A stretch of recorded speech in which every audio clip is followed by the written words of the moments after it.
A lot of us are living lives we never even chose. We get programmed by parents, teachers, school, friends, media, TV, even trauma. And this is all happening before we're even conscious. How much of what you do on a daily basis is just conditioned patterns and habits in your brain, in your mind? So just think back from birth. Who programmed your mind? How did you learn these beliefs that you have? Let's just go through this. So, like birth to 5 years old, mom and dad, maybe a daycare, um, either positive reinforcement, negative reinforcement, punishment or encouragement, whatever it is. And then you hit kindergarten and you go to a school all day with other 5 and 6 and 7 year olds and 8 year olds, and you have this teacher, so that's the majority of your day, telling you what to do, giving you information, doing repetitive work as far as reading, writing, arithmetic, social studies, playing games. Hopefully it was, enjoyable. When you get into, and then at home, you got a couple hours with mom and dad, or maybe just a single parent, or maybe your grandparents or another caregiver. A few hours after school to unwind or play or have a family life or not. A lot of that could be the opposite as well. Trauma, abandonment, living around parents that have their own mental issues, depression, anxiety, addiction, agoraphobia, schizophrenia, you know, the whole gamut of mental health issues and anything in between. Could have been great, could have had a lot of structure and love and nurturing. That's awesome. We all have problems no matter what, we all have things to deal with, some more than others. So then up into middle school, things kind of change, friends and influences change. You're introduced, well, even more today, kids are more influenced by media. They got iPads and phones. I see kids rolling around in Walmart carts just staring at movies, and not interacting with anybody. And I think that's happening more and more, but I'm not the judge. This isn't a judging video. This is an awareness video. This is an awareness and a raising of consciousness because I'm conscious Casey. I came from these patterns, as well. So let's keep going.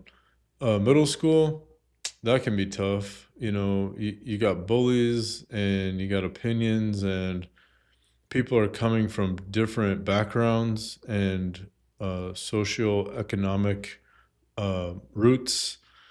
You got, anyways, I'm not going to go deep into like the different facets of our society, but people tell you could easily be told negative things about yourself that get ingrained into your psyche. And we're talking about conditioning here.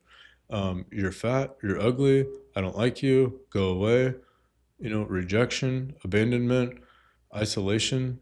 All these things can happen easily in middle school. For me, I just wanted to fit in. I would have done anything to fit in, to be, accepted by anyone. And I was super nervous and nerdy. And, I came from a place at my house. I did not have any confidence. I had no self esteem. I don't really know what happened to me. I'm not going to go into that.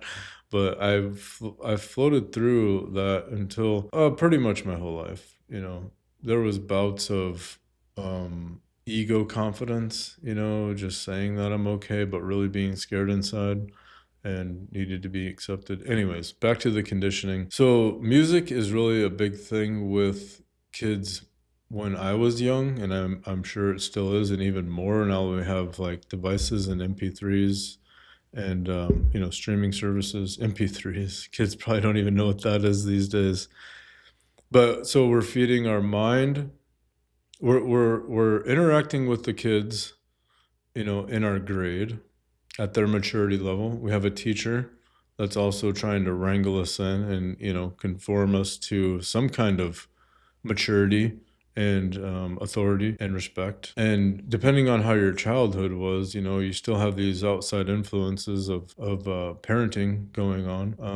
And then you have the interaction with the kids in your, outside of school, whatever you guys are doing. Getting on the latest social media app these days, watching the latest songs releases, or what I'm getting at is, what have we consciously made a decision to put to condition our brain, to condition our thoughts? When do we start doing that? Because for me, I didn't start doing it till I did some in my 20s, some in my 30s, kind of went back to sleep. Mostly I've only been doing it for, 4 or 5 years now. That was after like tremendous, horrible, miserable, really tough time in my life with splitting up from my wife after 17 years of marriage and not being able to see my kids for a long time, my 3 daughters and my son. Everything got reset at that point for me. Spiritual awakening, and everything fell apart. The whole construct of my beliefs and thoughts fell apart, and I just started from scratch. And that's why I have hindsight, and now I'm conscious Casey. Because before I was unconscious Casey, living off patterns, songs that I grew up listening to on repeat, like many, many, many, many, many times. Movies, preferences. I like this, I don't like that. I'm not that kind of person. I'm this kind of person. Why? Because somebody told me that, because I wanted to be accepted, because that kid told me I was fat when I was, in 6th grade. And now I just have this ill thought about my body all the time. I don't accept my body. I judge my body, or my dad called me stupid, even just once. That was stupid, even just once. That gets internalized sometimes. I'm talking about myself. And then we think we don't have intelligence. And then we tell everybody, I'm not very smart. I'm not very smart. Yeah, I know. I'm just too fat for that. I'm not going swimming, No, I'm not taking my shirt off. No way. Anyways, those kind of things. So unless we get real conscious about our thoughts and we ask ourselves, did I tell myself that? Did I accept that as something that I am? And then we override those and say, no, I'm actually this. I'm actually a really smart person. And I actually accept my body as it is. And if I want to make changes, then I will. But I'm going to accept my body as it is. And I don't really need anybody's approval to be who I am. And I can just be who I am. And that's not from here. That's from here. And it takes time to get it from here all the way down here. There's a lot of letting go. I had to do a lot of letting go. I grieved, my past. I had a lot of questions. On repeat, I had to keep asking myself, like, what life was I living before? What was I doing? I was just chasing money and achievement and doing what I thought I was supposed to do. And always having this feeling in the background, like, this is all there is. This is my life. I'm just gonna keep doing this over and over, even though it's so unfulfilling, and I I don't even know why I'm doing this, but it's a pattern, and maybe you can relate. Meditation helps a lot with seeing the thoughts come and go. All day, I'm watching my thoughts. I'm watching my mind judge, and I'm letting it go.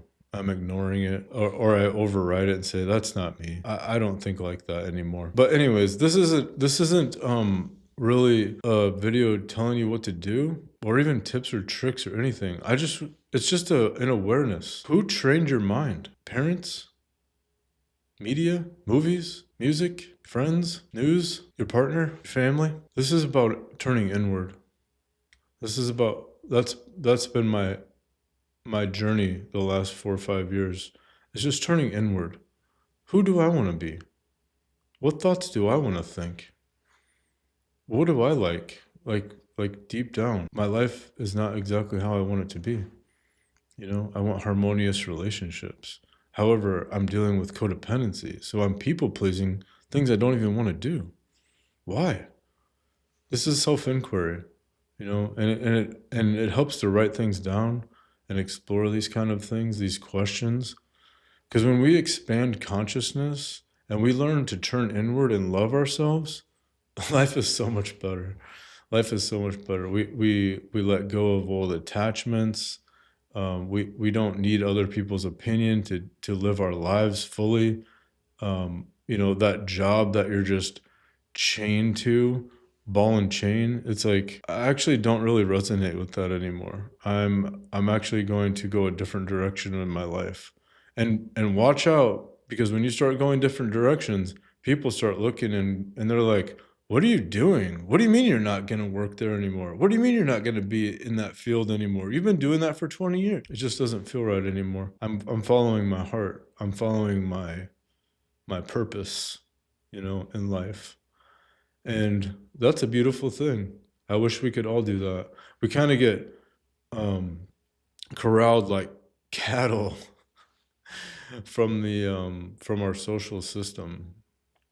I'm not trying to buck the social system, the government system, any system. I'm just trying to raise your consciousness as my consciousness has been raised as well. And doing things that really fill me up, you know, and helping other people and building my own things, you know, and doing what makes me feel good and healthy and high vibe. Like that's how I want to live. I changed my music. I let go of any lyric music. Those artists are beautiful. And what they said and what they wrote is beautiful. It was for them.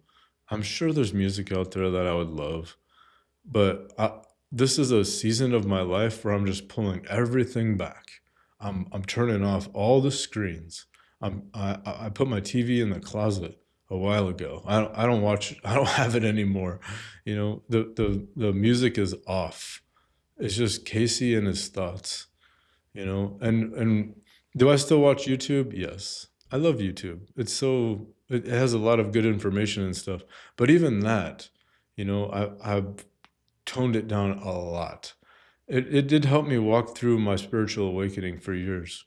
Lots of teachers, lots of people talking on there, and it feels good to relate to somebody else going through tough times, you know, and seeing that there's a light at the end of the tunnel and it's not a train. You don't need permission to choose your life. Okay, you can start right now by raising your consciousness, being aware of your thoughts, asking these self questions, and making different choices. You know, own your life. Namaste.